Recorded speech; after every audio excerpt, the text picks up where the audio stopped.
My name is Jane Chueh, and I'm a clinical professor at the Stanford Medical School, Medical Center.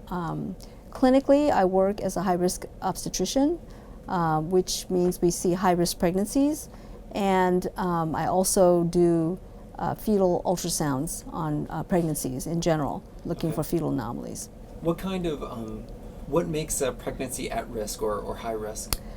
Well, every pregnancy deserves close scrutinization, right? And so we look at every pregnancy as if there could be something going on. And so at every ultrasound, we do that, particularly at the 5-month ultrasound, where we carefully go through the fetal anatomy. And so sometimes, even if you're 20 years old, things can happen that are unexpected and rare. We look at every fetus with that sort of light. There are other types of conditions that the mother can have that predispose them to being high risk, and some of those are if you're older, if you have diabetes, for example, or some sort of underlying medical issue like hypertension. So those things all play into our pool of high risk. Sure. Now, we've talked a lot in our lesson up to this point about how important the ABO blood type is for on our red blood cells, and I'm curious to know how blood type affects possibly these regular or high-risk pregnancies. So every patient that we see, we do require that we know their blood type and RH type. And I know you've talked a lot about the ABO blood system. It's important because at delivery there's a chance that they may bleed, whether they have a vaginal delivery or whether they have a C-section. Sometimes they bleed, most of the time they bleed very minimally, and so they don't require transfusion, but occasionally, in rare cases, they have a lot of bleeding, and it becomes a very complicated case where they require lots of blood. If you need blood, then it's important to have the type of blood that the person receives matched to their type. So we want to know what that is. And in fact, we actually require that they be typed twice. So they're typed at a prenatal visit, and they're also typed when they come in before they receive blood. So there's two that is that important? That is important, because you can't just, it could be a mistake. I mean, if they have just one result. So the policy is that there's two that actually correlate, that they're the same. If you don't have a blood type, and you need blood, then the only option is, the blood bank gives you universal donor, which would be O negative. But O negative is not the most common type of blood there is, and you can't use up your entire pool of O negative blood. So the best thing would be to give the person the type of blood that they actually have. To actually have a match. Now, Yes. You mentioned that the ABO type is important, but you mentioned another factor, a positive or negative factor. Can Yes. you tell us about that? So in pregnancy particularly, the RH factor, which is a rhesus blood group on the red cell, is important.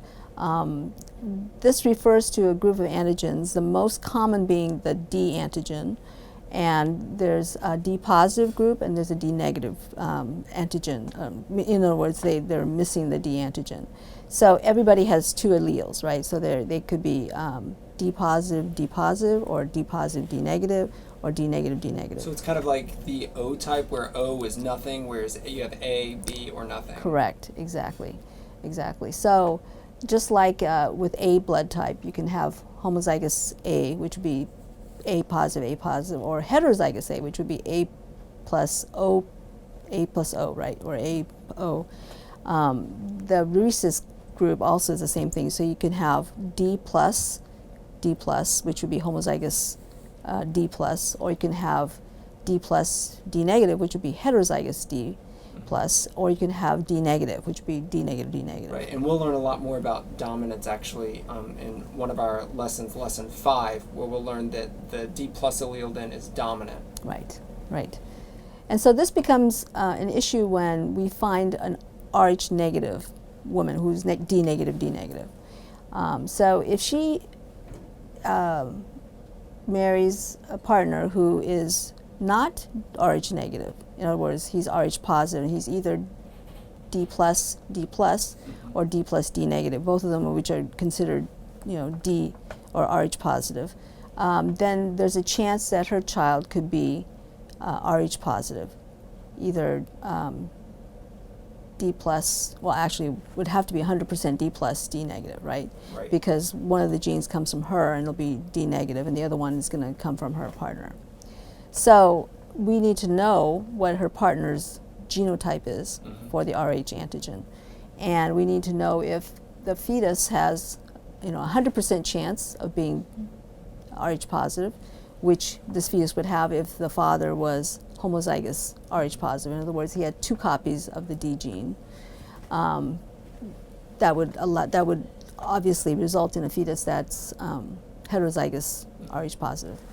However, if the father is heterozygous and he's D plus D negative, then there's a chance that her fetus will be Rh negative, which would be D minus D minus.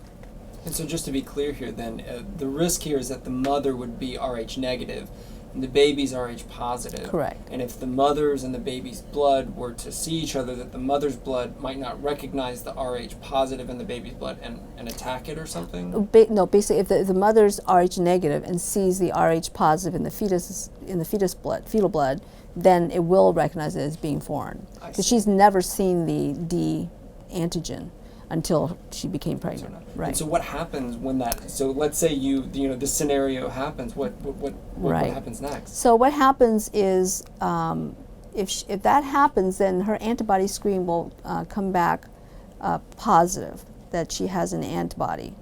So that antibody would be against her fetus's D antigen, which is foreign to her. And at small titers, it's not an issue. But over time, the body has a memory, and so over time it will mount a higher and higher response. So for example, usually the first pregnancy, the titers don't get to a point where they're concerning or that they will actually destroy the fetal blood. Because once the mother makes so much antibody against the fetus, the antibodies will cross and they will actually hemolyze the fetal blood. It'll attack the red cells because of the foreign antigen on the fetal blood. Mm-hmm. So essentially what you're telling us is that initially, so let's say a mother's having her first pregnancy and she's Rh negative, she's D negative, and the baby's D positive. Even though she may have some antibodies that might attack it, because it's her first pregnancy, there aren't that many antibodies. Correct. So it wouldn't be so bad, but maybe in her second or third pregnancy, right, she'd have a lot more of those antibodies. Exactly. I see. So the first pregnancy, what we do is we find out that she's sensitized. That's what the word is, when we find that she has antibodies already made against the D antigen. And we follow those titers of those antibodies. And there's a critical titer above which we start to get worried. Mm-hmm. So as long as she's below that critical titer, then we just follow monthly with blood titers from her. Once she rises above that, then we have to start thinking, okay, is this mother going to mount, is she mounting such a high response that it's causing fetal anemia? And we actually have ways of looking for fetal anemia. The old-fashioned way was to put a needle into the pregnancy sac, take out fluid, and check for bilirubin, which is a breakdown product of hemolysis, right? And there's graphs, this curve called the Liley curve, which you plot the points, and based on the gestational age, you find out whether it's a normal amount of bilirubin or an abnormal amount, which would indicate a high amount of hemolysis. Well, that was invasive, and people would end up having multiple amniocentesis over the course of the pregnancy. And it wasn't that long ago, because when I trained, that was the way we treated sensitized pregnancies. But now there's a non-invasive way of monitoring for fetal anemia, where we use ultrasound to look at the blood flow in the fetal brain. And what we do is we measure the peak velocity in the middle cerebral artery of the fetus. And we can tell whether the fetus is anemic based on the velocity of flow. So then if they're anemic, it slows? It goes up, actually. Oh, it actually goes up. Yeah, so because if you're anemic, what you're trying to do is you're trying to preserve flow to your most important organs, and obviously the brain is the most important. So it shunts blood there, and you'll have a higher velocity. So that's how, and then we have these elaborate curves now that based on the flow, the peak velocity in the middle cerebral artery, we can tell what the chances that this fetus has anemia. Wow. So if it's high chance, we might just skip the whole amniocentesis, and we usually do now. We don't go with that because it's so predictive. We just go in and we sample the fetal cord to check the hematocrit, and if it's low, then we transfuse. So we actually get in there, we're ready to transfuse, and we used O negative blood for the fetus that is matched to the mother's to make sure there's no antibodies that the fetus can't handle.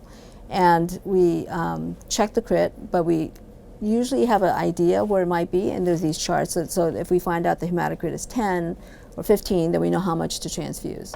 And then we check the crit, and then if it's 10, then we know we have to give this many cc's of blood. So what are besides the actual mother fetus interaction, are there any other important clinical settings related to this or otherwise where knowing blood type is really important? Just the first one, for the mother, mostly for her the mother. her safety, and if she hemorrhaged during pregnancy or delivery, that she would need blood. And there are times when I guess patients need a lot of blood or a little bit of blood. I mean, has there Right. ever been a scenario where you're like, oh gosh, I need this type of blood, but I don't have enough, or Yes. what do you do? So we have something called a massive transfusion protocol. This happens when there's an obstetrical hemorrhage disaster that happens. Usually, if you have time, you try to give matched blood, and you know the person's blood type, especially if you anticipate the possibility and she's already been crossed and matched. But if not, then you activate the protocol and you give O-negative blood. And we've had cases where, due to certain conditions of the placenta and the uterus, especially one called the placenta accreta, where the placenta grows into the uterus, where you can't remove the placenta after delivery. We have to remove the entire uterus, and there's so much blood flow that the mothers lose so much blood, they can receive 50 to 100 units of blood. Wow. What would be the reaction? I'm just curious if the wrong blood type was administered. What happens to the patient? So they can have a transfusion reaction, which we'll need to look up in a book. I mean, I know what it's like, but it's basically they get very, very sick. They get high fevers. They, I think they start hemolyzing basically all of their blood cells. And I know that we can. There's a mild transfusion reaction where you can prevent a little bit of that by giving some pre-medication. Mm-hmm. But then, if it's truly unmatched blood, then you could die from that. Well, that raises sort of, I guess, an interesting question. Do you know your blood type? I do. Oh. It's B positive, but I don't remember the scenario. I've never received blood. I think I just asked my parents one time and they knew. But we have people come in all the time and they don't, we do a procedure and we need to know their blood type. Oh, so here's another scenario. We need to know their blood type. I forgot to mention, if you're Rh negative, so we can't obviously type every single Rh negative person, and what their fetus is, because you don't want to invasively go in there and check. We also don't need to check every father unless there was some sort of issue. So for all the sort of the general Rh negative women, they receive something called Rhogam during pregnancy. Rhogam is an immunoglobulin that blocks the antigens on the red cells. So if you might imagine a fetal cell trying to get into the maternal circulation, if it got in there, the Rhogam would just attach itself to all the sites, bind all the sites, so the mother can't see the antigens. That's clever. And she won't mount a response.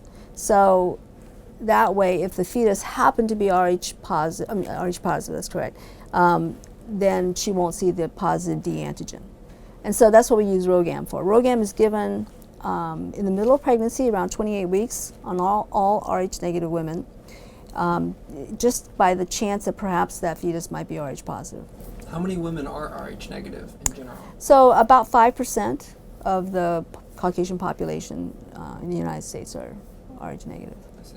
So they receive Rhogam at 28 weeks and also after delivery if the fetus, or the newborn now, obviously after delivering, is Rh positive, so that she doesn't mount a response, because during the delivery process there's some mixing of blood between the fetus and the mother. Well, and you mentioned now, so I guess we've learned about ABO and this new antigen Rh. Yes. Are there other antigens on the red blood cells that Yes. we care about too? Actually, there's 2 pages, very small print of other antigens that are on the red cell antigen, on the red blood cell, and some of them, the most common one is KELL, K-E-L-L, for. It's not common because as it's most of the population is KELL negative. So it's only an issue if the mother has somehow received blood from a KELL positive person and then she saw that as being foreign and she mounted the KELL antibody, right? Because most people are KELL negative and they meet a KELL negative person and they reproduce and there's no issue because there's compatibility. But if you happen to be KELL negative and have the antibody, then that could be an issue because your fetus could be KEL negative, and you could suffer from the fetus could suffer from that. So again, we go through the same thing of monitoring for fetal anemia if the mother has the antibodies to KEL. So it sounds like even in pregnancy and even otherwise, knowing your blood types could be really important.